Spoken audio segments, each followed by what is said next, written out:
Hello everyone, welcome back to the Satanist Podcast. We are here again with Ellie Fleming, Vegan Gaze. Hello. Yes. Ellie, why are you not vegetarian? Because it's actually just disgusting, and then I wouldn't get my virtue brownie points. So, But there's quite a lot of people, myself included, not too long ago, think that going vegan is it's a little bit extreme. A little bit. You're cutting an awful lot of your diet there. Yeah, I mean, I went straight vegan, my dude. I never was vegetarian. Yeah. Wow. Why? I'm better than you. I guess. Right, so for me, it was kind of easier. Like, if I'd just gone vegetarian, that would be a bit rude. Because one of the things that, set me off and realised I should be was the dairy industry footage. Okay. So, just going vegan would mean that an animal product, I'm paying for one less, but then I'm paying for all these other industries. So it's like that doesn't make any sense whatsoever, if I'm honest with you. Oh, I wish I knew that. I was 9 when I went vegetarian. Mm-hmm. And then I went vegan then 20, I guess 25. Mm-hmm. Older than you even are now. Because I'm an old man. Yeah. Get out. Yeah, I think it's like, so when you look at flesh on a plate, that's like, you are seeing a dead animal, but there's the disconnect because you're not considering the processes that had to happen, before, for all these other products. If it doesn't look like a product of violence, then for some people that's enough. But the fact that a slab of flesh could be on your plate is very obvious, very immediate. Yeah. Especially with some animals where you see their entire body, like a fish or, a crab. So maybe it's that. It's just it's still though a severe disconnect that's happening, and it allows some of the cruelest industries to thrive still. So sucks.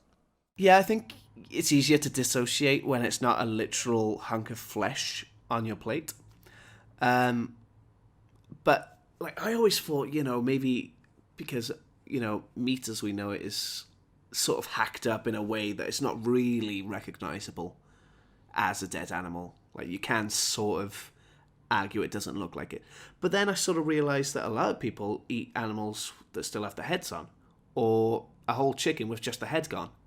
So I used to take solace in that people aren't even thinking this is an animal. But now I'm like, it must cross their mind when they buy a chicken that, when they're putting stuffing up a chicken's ass. How are they not aware that they're fisting a dead chicken? It's like one of those, but you don't know. It's literally, it's the same shape. You do know, and there's this kind of discomfort always, that's a bit messed up, but you don't question it because, if good people are doing things around you and they're just doing them, then you just assume that thing is good. So that's when someone comes and they're like, actually, that's bad. It's like, no. And then, maybe you don't even think it's good. Maybe you just think it's acceptable. Yeah. Like I say, I was vegetarian most of my life, 16 years. I was always on and off with eggs, because I was very aware that eggs come out of a chicken's bum. That's kind of gross. Yeah. I didn't know, all the stuff I know now, so I didn't really know why it was morally wrong and stuff. I just kind of knew it was kind of gross. So I would go off eggs every now and again, and then I'd get back into them, because I couldn't ignore the fact that they were literally the period of a bird. Mm-hmm. So yeah, I was actually, making myself sort of dissociate from what it was, so that I could enjoy the taste of it. Yeah. So maybe that is what people are doing. Maybe. Because really you're just trying to get on with your life, aren't you? You don't really want to think about these things. It's not in everyone to kind of, be someone who's an activist or, fight the good fight, That's not in everyone. That's quite a kind of, not rare trait, but it's quite uncommon in people to be the freedom fighter of a group.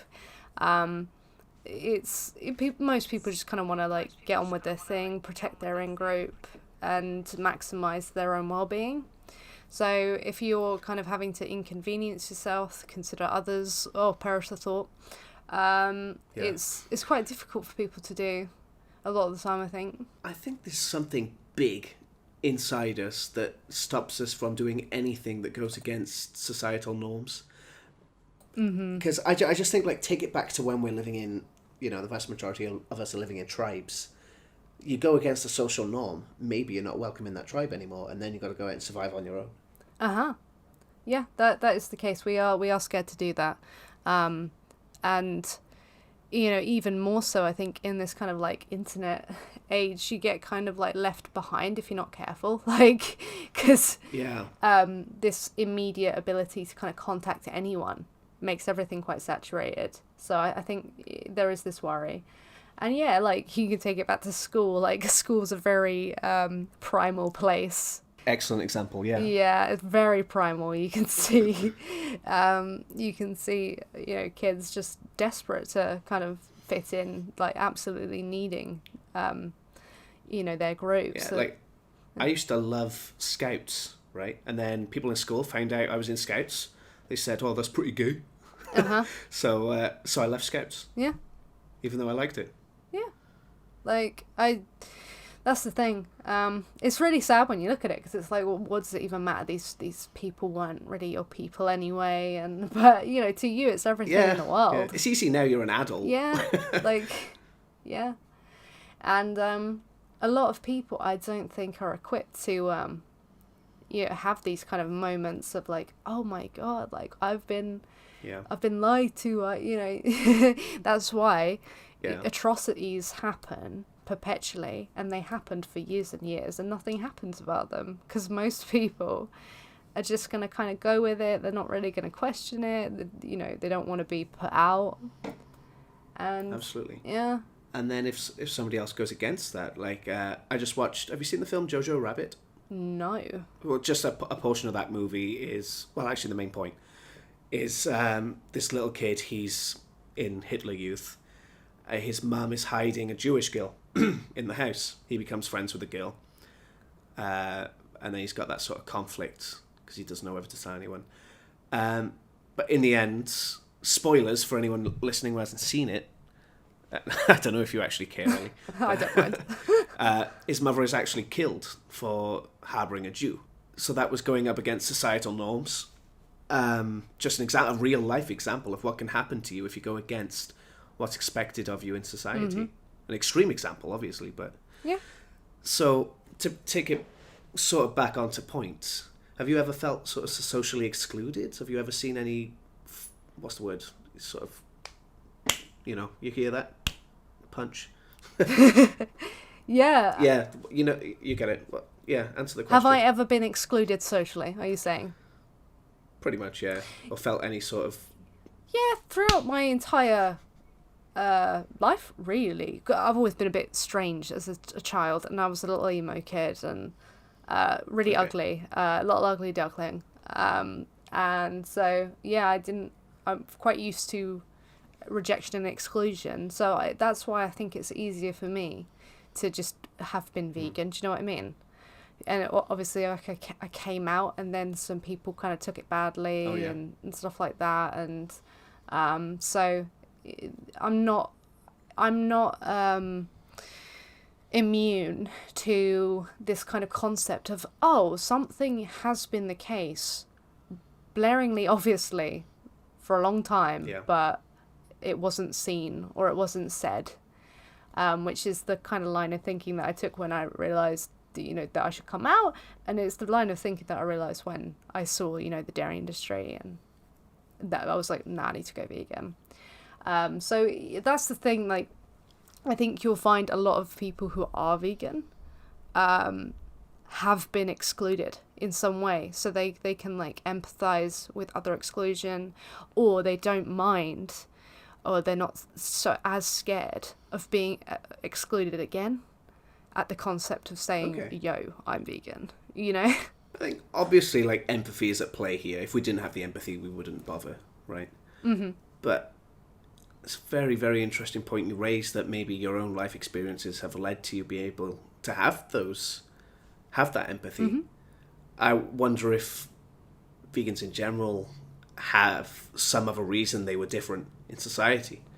Yeah, I think it is, and I think, yeah, if you've been excluded, this could, you do want to protect more because you've seen yourself as a victim.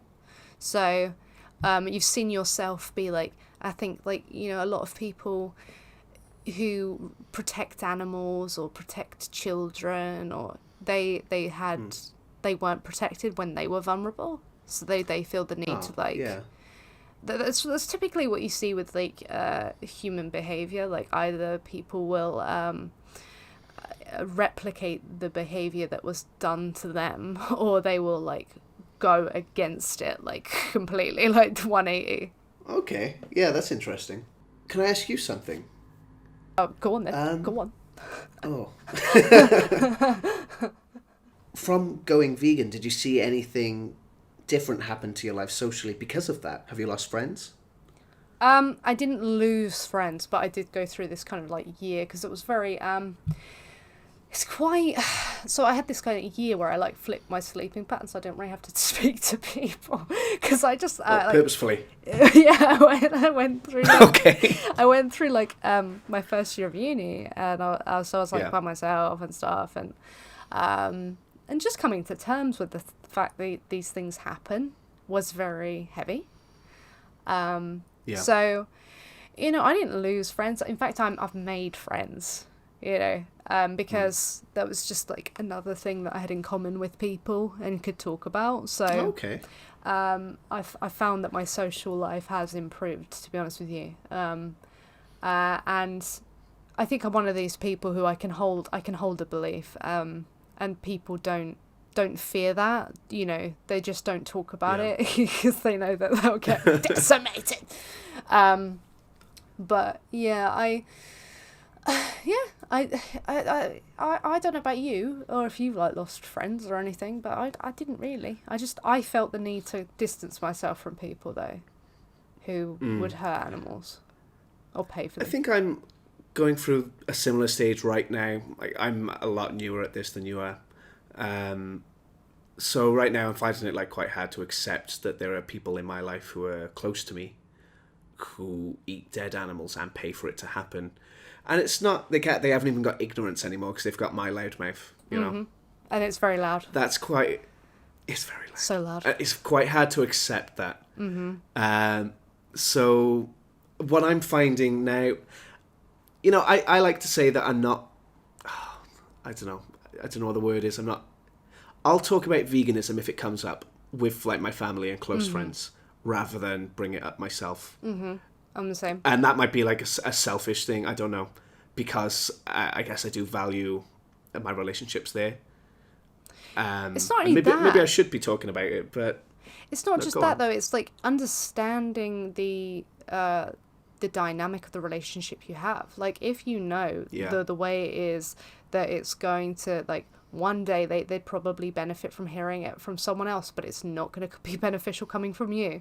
If you know that, then, you know, I know with some people, hearing it from me would be, like, one of the worst people they could hear it from, because it would affect their ego. So that's, yeah. I think a stranger can affect you more than a close person, because you're more willing to let them, because they're not going to know that they affected you. If you've taken, like, a parental role and then you have your kid telling you how you should go about the world, for some people that's really difficult. Yeah. So, yeah, I get it. But then on the other side of the coin, so I haven't lost any relationships, but if veganism comes up, everyone goes quiet now. Whereas before, they probably would have had a little bit of a chat about it. Yeah, I mean, but that just shows that they know you're right, because they're like, oh, I don't want to get into it. It's like, yeah, you don't want to get into it because you'll get yourself into a bit of a mess. You either have to admit that you're harming animals or lie. Pretty much. Both of which would be uncomfortable. Yeah. So. Absolutely. So it's better to just avoid it. And yeah, because it's, like, your personal circle, I prefer to advocate to strangers. You know, this doesn't come back to my personal life in the same way. Yeah, and we were talking about things that, like, you asked me what things I don't really like about some vegans, And actually, this is one of them. Oh, in the first episode. Yeah, in the first episode. Yeah. Where, like, sometimes some vegans expect you to just kind of, like, decimate every area of your life and in order for this one cause. And it's like, that may just lead people to have breakdowns and feelers and then go the opposite direction. So I, blame then veganism for all the problems, which typically happens a lot. I think this is like quite an in-depth area of psychology, and it's not like something the average person is knowledgeable about enough to make a call on. No. And like, I'm not. you don't, like, for some people, they've got like the best relationships, they can tell these people anything, they they'd listen. It's really good for you. I'm glad. Like, I wish more could be that way, but for some people it's detrimental. It could put themselves or others in a precarious position. So it's, you've got to and other people like giving you crap for it. It's just not acceptable, really. So that's why, people like you and I end up talking to strangers, because it's like, well, we know we're gonna, so yeah. So maybe it depends on sort of your personal situation and yourself, what you can handle, what you're comfortable with. Because on the other end of the spectrum, there you've got things like the Liberation Pledge, where you refuse to ever eat at a table where an animal is being consumed ever again. Now that I'm interviewing Vegan Pixie Worry about that tomorrow. She's done that. Absolute queen. And that sounds, just as an outsider, I haven't looked too much into it yet, because I want to stay a little bit ignorant until I've had this conversation tomorrow. Just so I feel like my questions will be a bit better and more genuine then. But my initial thought is sort of, it would be so excluding, and if I did it, I'd be so scared for my own social life there. My relationship with my family. For me, I could get away with it with my friends, like, definitely. Like, okay. I do it anyway, and I do it by default, really. But to never to take an ultimate, I'm not going to do that, to say that, I can't really go into detail, obviously. But there are some individuals I wouldn't, that would cause a problem. So yeah, I do it anyway. I just kind of like eat to myself and stuff. So, and with my friends, like, I don't really hang out with non-vegans, really. Oh, really? No, okay. I have one, but like, I don't eat at the dinner table with him or anything, do you know? So it's like, I don't need to, so it happens by default, really, but I haven't, said it or anything. That's interesting. You're quite lucky, actually, having vegan friends in real life. Or maybe I'm just unlucky. I mean, I only know one vegan outside the internet. You have, like, recently gone vegan, and for most of it, we've been told socializing's not allowed. So you give yourself some time. It'll be fun. Yeah. It's growing, and obviously, like, I've got a loud mouth, so we'll see what happens. Goes a long way. I didn't realise just how indoctrinated we are, and even now, even for yourself, there's probably still a little bit going on. I'm just guessing. And the reason I say that is I just spent, obviously we've had this whole horrible year because of that virus, right, that we're not going to say the name of. And after that, I've been in quarantine for 2 weeks. I've only been, I'm not watching TV or anything like that. I've got ad block on, so I'm not seeing any adverts or anything. I came outside, and I am in Thailand, to be fair, so I can't speak for UK culture, although obviously I grew up there. Everywhere I look is meat. Every fucking building you go past, there's a poster, try this burger. It was like I walked past a Japanese restaurant, they're pulling a fish out of the ocean and chopping its head off, and that's to advertise eating fish. You know what I mean? Yeah. Everywhere you look, it's shoved down your throat, honestly. Yeah. If they really... And, like, before... No, sorry, you go on. Before all this pandemic and everything, like, I knew what was going on, but, it was just sort of what normal was. And now that normal has been reset for me, I'm getting it fresh again. Like, it's fucked out there, man. Yeah, 100%. And if they want to use that metric of you're forcing it down your throat by, like, showing a picture, then we're not the ones doing that. We're not the ones with the billions of pounds to pump into advertising and campaigning and, studies and lobbying. And yeah, that is the case here. You can actually, if you, are in a city and them bus billboards that there are. Yeah. If you go past them, you can guarantee that most of them are going to be like meat, dairy, egg, something like that. Yeah. It's usually like a McDonald's advert, KFC, Cadbury Dairy Milk, something like that. All the time. It's constantly being pumped. And like I was saying earlier, about how I didn't really understand how you can see the actual shape of the animal that you're eating, such as with a chicken, or sometimes, like you get shrimp and they still have the head on. Is that right? Yeah. Yeah? Yeah. So when I was walking past earlier this Japanese place with the fish being dragged out of the ocean, having its head chopped off as an advertisement to eat that fish, it just made me realise that maybe people are not just ignoring the fact it's an animal. Like, maybe it's actually in the front of their mind sometimes. And that I find a little bit scary. Yeah. And I think this is just because there's a lack of value given intrinsically to a sentient being. It's very much like what they can do for us. Like, I'm pretty sure, to be honest with you, if laws weren't in place, there weren't negative consequences for doing horrible things, that people would do even worse things to human beings, like, regularly. Yeah. Even with these consequences that come, people do horrible things to each other, so... I always thought, there's some moral level that we all kind of have in common. We would never do this in society, even without laws. And now I'm like, well, fuck no. People would just do whatever they want. People will. Do. Yeah, they will do whatever they want. Yeah. I think, so what the problem is, so we've come away from our primal behaviours, right, to a degree. Yeah. And we're kind of working out, because we say, no, you don't kill people unless you need to, because that's wrong. You don't. Yeah. You wear clothes. You put your dump in the toilet. You don't just do it anywhere. You respect others' boundaries. You don't just get what they want, what you want from them. There will be legal consequences. So this kind of primal evil that's within us is being ousted. However, in some ways, it's being permitted, and I think a lot of it comes down to childhood upbringing and stuff like that.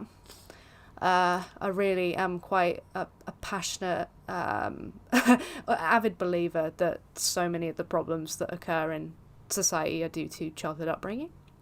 And I think as well, like, maybe, when you get into politics, I can't really make a conclusive statement, as I'm really bad with politics, but I think maybe the way in which it's structured, it's very kind of like dog eat dog, literally. So you're kind of forced into a position where you have to look out for you and your immediate in-group, and that's kind of it.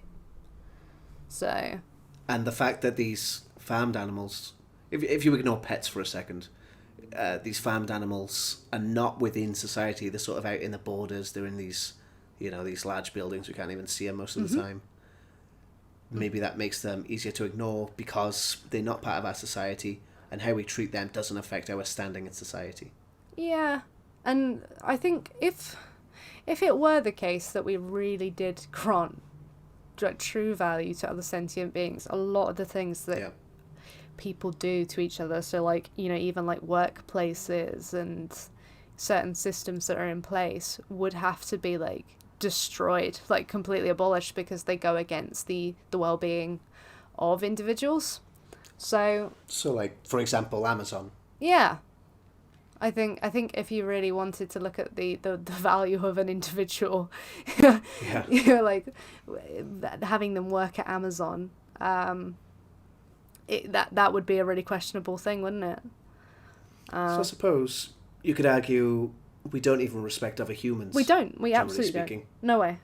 There's no way we do. And this is why I really think that we need to grant intrinsic value to sentient beings, because if we can't even do it, like, for the most precious, the most non-guilty, the most vulnerable, then we've got no chance of just giving it to somebody else. Like, those are the ones we should be defending. That was going to be my next question for you. Mm-hmm. Yeah. I was going to ask you, do we need to get mutual respect between humans first? Like, I don't think we should do it that way, but... No, because that's the thing, like, so if someone is, like, horrible to the vulnerable, so children, elderly, animals, that, we look at that and think, God, you must be so evil. Because they're like, you don't touch them, you don't hurt them, you don't do anything to them.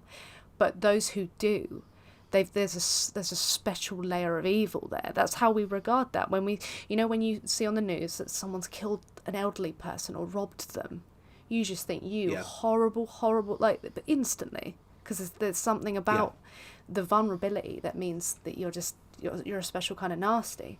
So I think if that's the case, and we actually are just victimizing perpetually all these, like, baby animals, it's like that's letting evil leak out. So then how do we get people to consider the animals that we eat in the same sort of regard as we do vulnerable people? How do we get people to make that connection? Well, we need to bring it back down to the discussions we had literally, or should have had, as children. Like, you wouldn't want that done to you, and if you were in that position, you'd want even more to be looked after. And as well as that, you just have to kind of,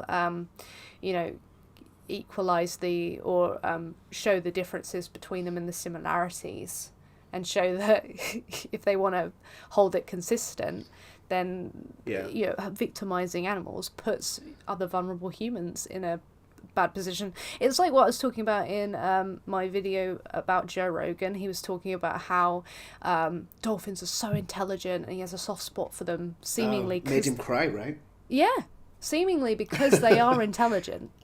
But it's like, well, your kind of line of thinking means that, and we people don't want to admit this, but they do value people less if they're less intelligent, if they have some sort of cognitive disability or cognitive difference even, people value them less.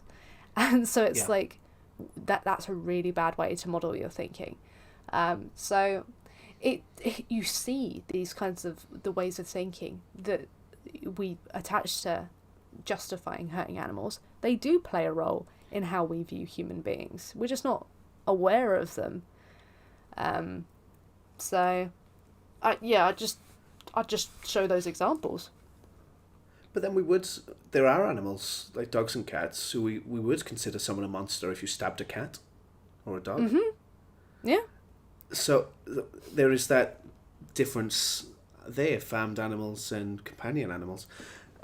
So I think what could be like quite useful, I think it's activism, is showing sort of sanctuary footage of cows, of pigs, chicken, sheep, playing. Like cows are supposedly, I've never had the chance to play with a cow, they're supposedly like big dogs. Mm-hmm.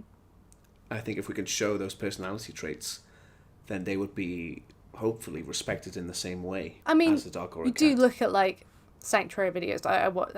I recently did a video as well of like the cute cows and all this, and like people reading a comment section of one of those videos, and it was overwhelmingly like vegan, pro animal rights. Yeah. So I think they're really important because people can, it's about like planting seeds.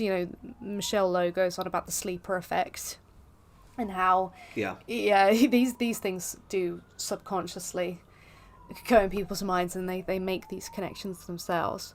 So that I think that's really important, just showing. But I don't know, it's really difficult. Like it's like a massive like question of like, how do you get someone to care about others? It's like that is massive, because I don't know, it is a massive, people need to do the work within themselves to understand that they're not the center of the universe, and that's absolutely okay. That is difficult. Like I can think of loads of people who I've met in my life who have come and gone, and it's been awful because they do believe themselves the center of the universe. And that that will manifest in loads of different ways, because some of them have been vegan, but really ousting that idea that we're kind of here together, You know, there are others existing around us. We're not the center of this world. We're not, you know, we're not solipsists or anything. And getting people to truly hold that belief, because believing something and actually practicing it are obviously two different things. Very true. Yeah. But getting them to do that, I think some people need therapy for that, to be honest with you. Like, well, yeah, that's true.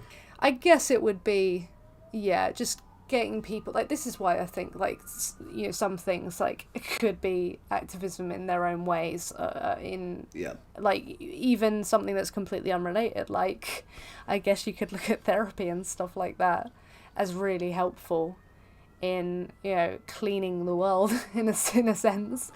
You could argue that therapy is activism. In some way. Yeah. Because you're kind of, like, you're cleaning up people who could potentially be really damaging. You're creating a positive. Yeah. Right? A positive. Yeah. It's, you know what's, just going back a little bit now, what's really interesting to me is that almost every culture and every religion, one of, like, the top rules is, what do we say in, like, Christian? That's the one I should know, because I was Christian at one point. Thou shalt not do... It was like, don't do stuff to others you don't want done to yourself, basically, right? Like the golden rule. The golden rule. And it's in every culture, it's in every religion, but nobody practices it. No. And you know what? I think it's... Because, you know, the whole kind of idea that don't hurt someone unless you absolutely need to. So need is this kind of, like, desperation.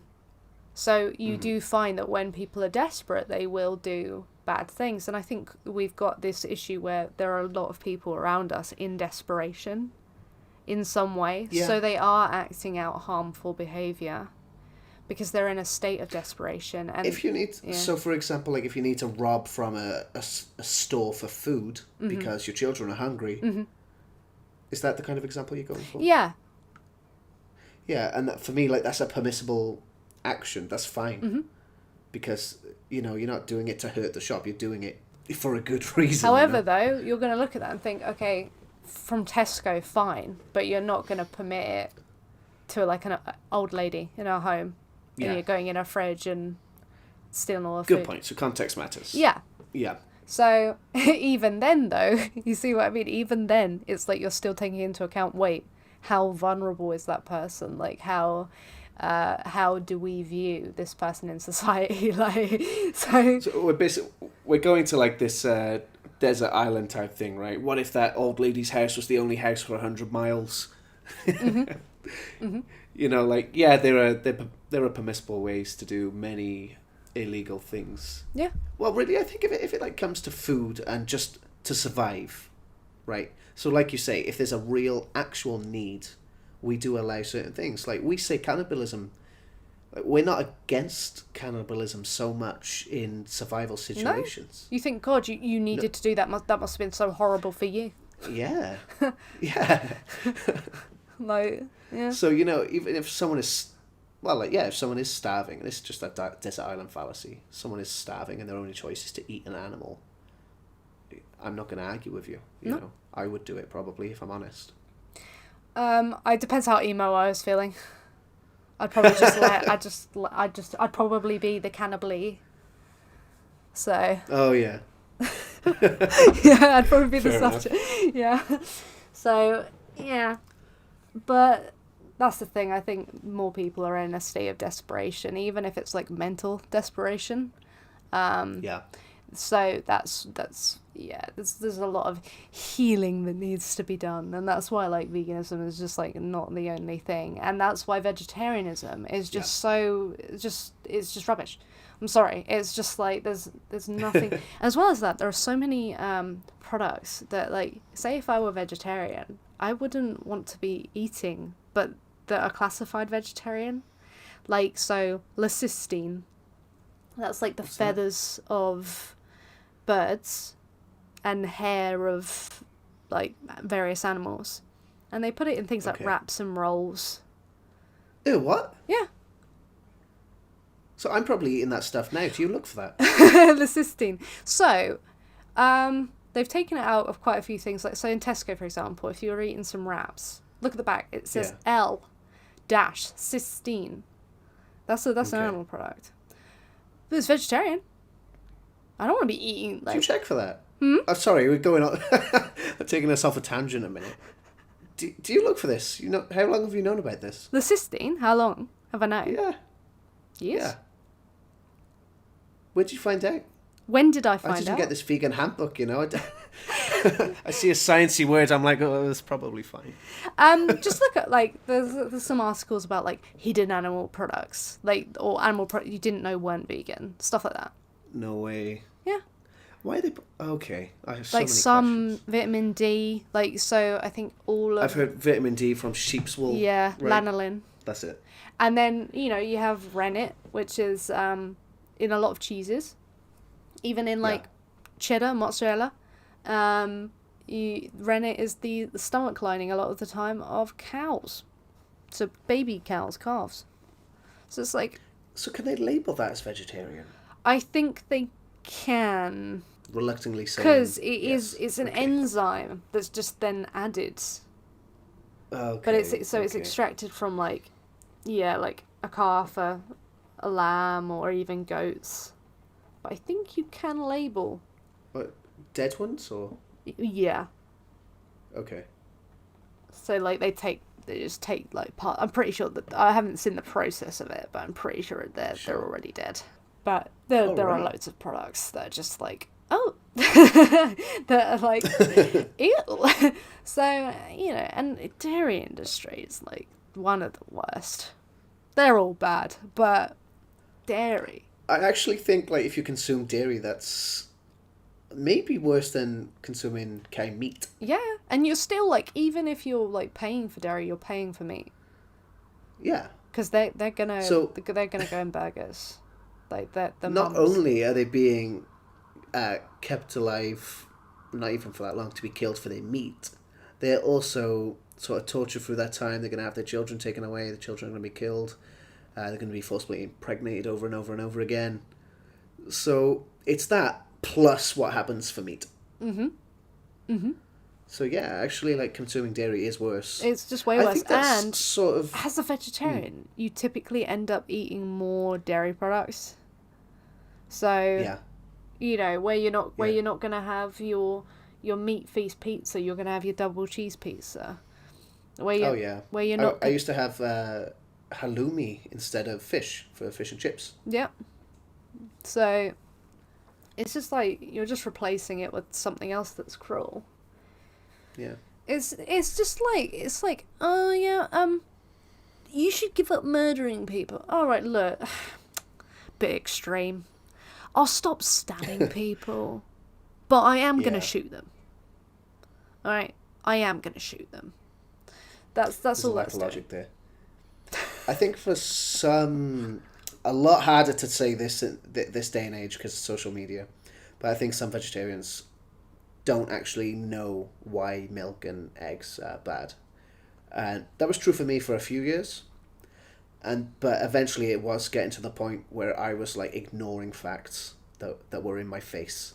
Yeah. To continue being vegetarian. Again, you can know, but not no.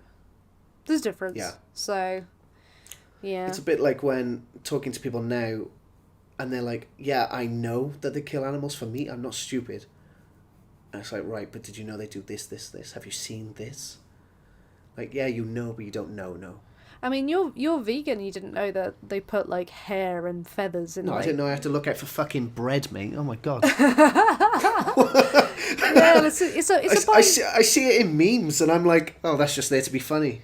No, apparently. No. Oh, that's bullshit, man. All right. Yeah.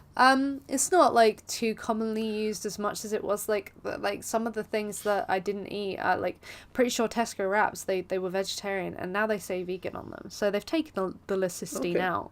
It's just a binding agent. But again, so these products, like, as subsidies, like, are less available, as animal products become more expensive, these will no longer be cheap alternatives that these products just, like, add to their products. They'll be like, right, okay, we'll just get a cheap plant product to to do it instead, Yeah. like bicarb soda or something like that. Yeah.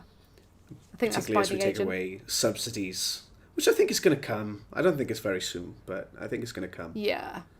It will come, definitely. And then we'll see the true price of animal products, and then there's going to be a shift in, maybe a little shift in the way that people consume, but definitely a big shift in the way that companies pad out their ingredients and stuff, you know. We're not going to see milk powder in our broccoli or anything. To be honest with you, I think it'll be a massive change because the majority of people are poor, and they're gonna buy what's cheap. So they will buy the plant-based products if they're cheaper, if the animal products are more expensive. Yeah, well, that's what I'm thinking. I don't know how much subsidies actually are in the UK. In the US, I believe it's about a third of the price is subsidy. Yeah. Oh my god. And it's already expensive. So gosh. Yeah. Yeah. So I guess I'm just figuring like a mid-range meat product versus a mid-range meat alternative, right? Right now there are cheaper alternatives, definitely, and they are getting more and more affordable all the time. But I think at the moment, your average versus average, I'm gonna say like the vegan meat is probably a little bit more expensive. Yeah, it depends what you're buying. But basically, the depend. issue with it is because it's all branded. So branded items are just more expensive. Yeah.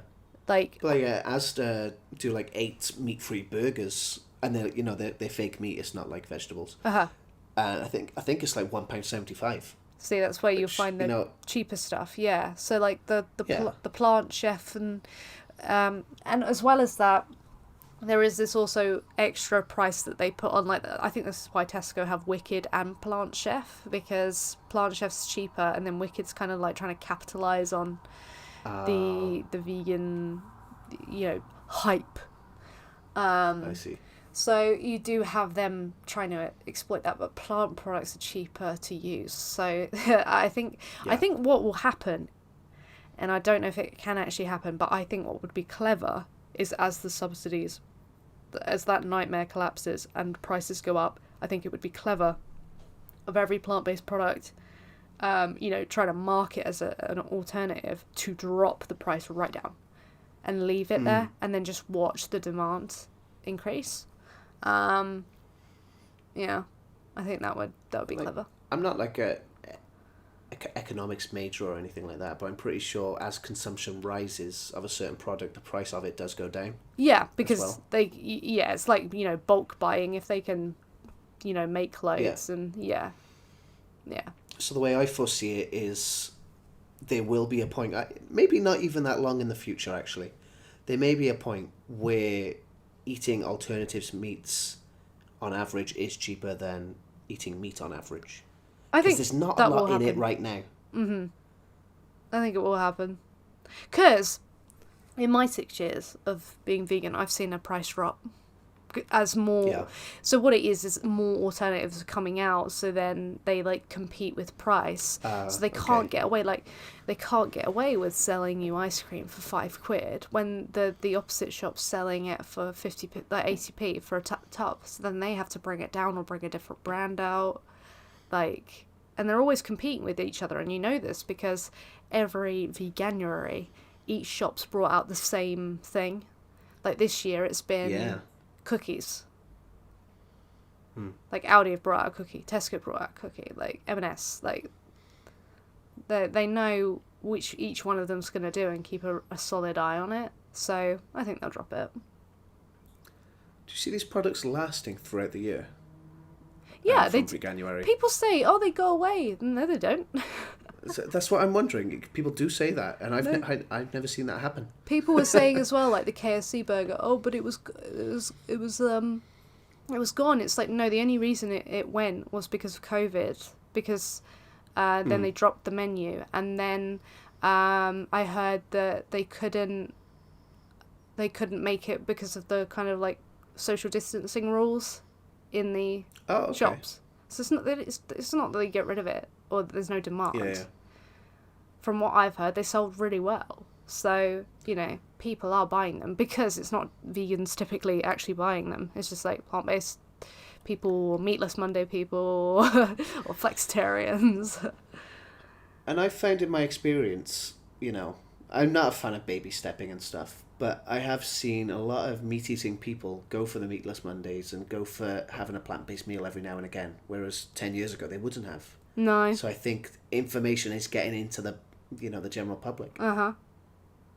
Yeah. That's my point. I think people want to do good things, but they want the low risk or the low effort to do so. Yeah. So I think it's effort, you know, like, you go vegan, people say going vegan is hard. It's just an initial challenge of looking at the ingredients of these new processed foods that you're going to buy. yeah, right? and you do it once. And if you're not buying processed foods, then you don't need to. Yeah, and you do it once. Exactly. Yeah, no, there are, like, don't get me wrong, there are problems with it. Like, it's better being ignorant for your well-being, for sure. It's really annoying that I can't just go to any chippy I want to and get, like, a kebab and chips and whatever, like, when I fancy. Like, that's annoying. It's inconvenient. But it's like, inconvenience or perpetual slaughter of trillions of animals. Yeah. I think, like, once you've made that connection, the decision is easy. No, I would just be an a-hole if I did that. So, yeah. Absolutely. Yeah. And you find, like, I remember, I think, like, it was a year into it, I really wanted, like, really badly to have, like, chicken and chips when I was, like, drunk. I was, like, really wanted to. And looking back, because I didn't, but looking back, I was like, I wasn't thinking, like, the level 300 vegan I am right now. Like, because really, like, the only thing that stopped me then, I was just like, yeah, I think it's wrong. It's probably wrong. But now I'd be like, yes, but the perpetual torture of... But, like, now it would take you no effort not to eat a chicken. No effort. But there were points where I really had to fight it. Like, just just that feeling of just being like, look, I can do what I want to do. I don't care about the consequences. Like, that's a nice feeling, I'm sure, if you actually feel it. But I can't. I'm not one of those people who can just, like, do things without consequence, without thinking of the consequence. So it just doesn't fit, I'm afraid.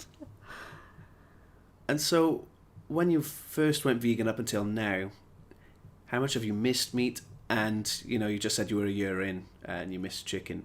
Was that, like, brief moments, or was it like a general feeling that you wish you still had it, or you wish you still had cheese?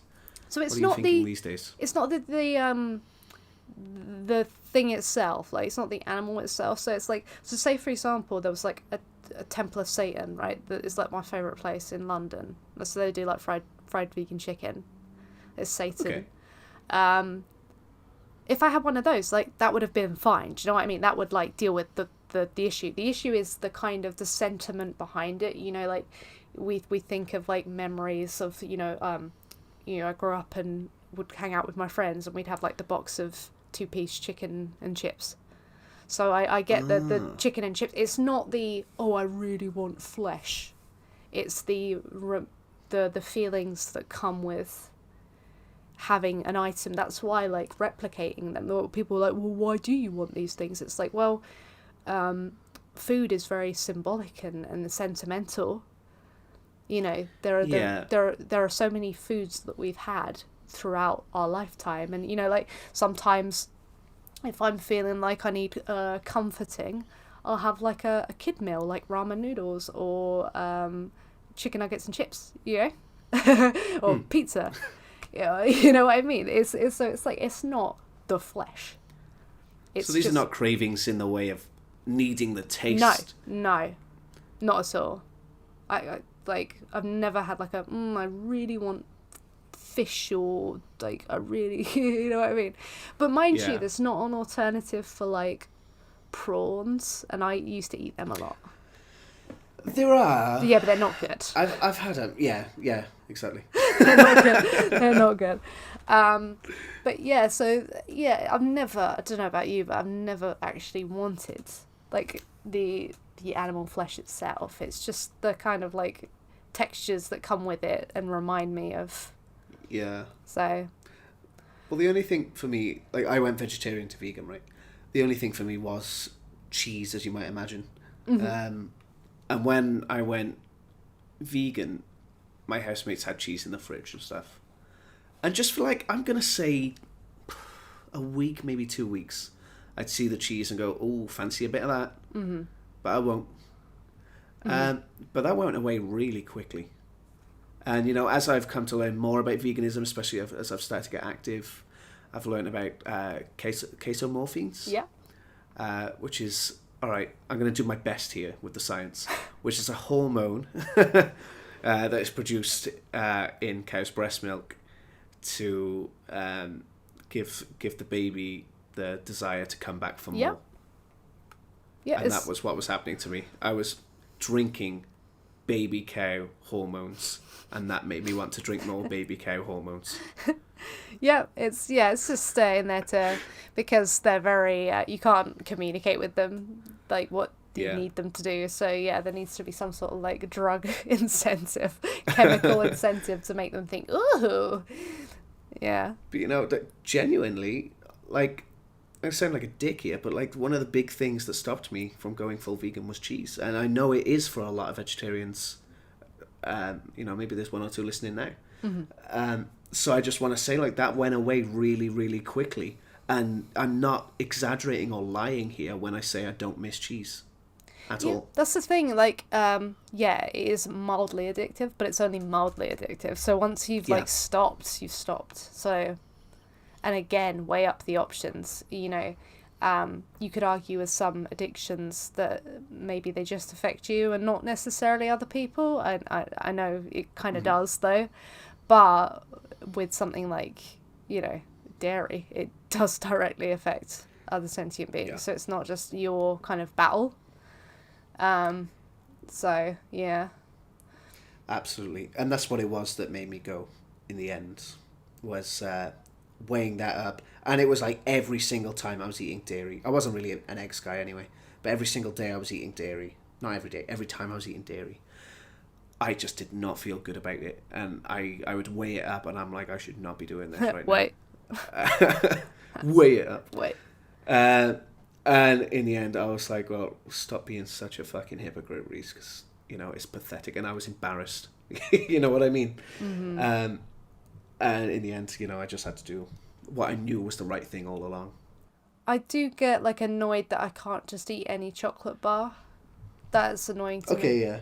But I'm kind of glad, to be fair. I think I'd be quite thick with a double C. But, God, like, it's a bit... I'm actually... No, I'm glad. Because I'd just eat Kit Kats and Boost bars and Toffee Crisps every single day, and it would be a mess, so... So what's your favourite vegan chocolate now? Well, ask me tomorrow, because I'm getting a package of those new Love bars, the Love Raw thing, and there's like a Kinder Bueno replica, and I think that's going to be my new favourite. But I really like the No-Mo caramel chocolates that came out recently, and they have like the caramel centre. Oh, they sound good. I'm a big caramel fan. I'm not big on chocolate, I'm going to be honest. Then you might not believe me. Then I'm just going to block you. Disgusting. I'm a chocoholic through and through. So, shall we make some closing comments? Yes. I don't think we really even spoke that much about vegetarians. Barely. We tried to shove it back in at the end, didn't we? I guess this will have to be like one with a long title. Yeah. Talk about vegetarians and I can't remember. I can't remember either. We fucking rambled. Some boring shit. I feel like there was some gold in there. That's fine. A couple of nuggets. Anyway, the theme was supposed to be vegetarianism. So, what would you say in... I'm going to give you 20 words or less to a vegetarian who might be listening right now. If you genuinely care about animals, then vegetarianism is not the way. You're still harming animals by doing so, and arguably in more cruel ways. So, stop, please. Did you count that? Because I didn't. No, I didn't. All right. When I edit this, I'm just going to have to count and cut you off. cut a corner. Yeah.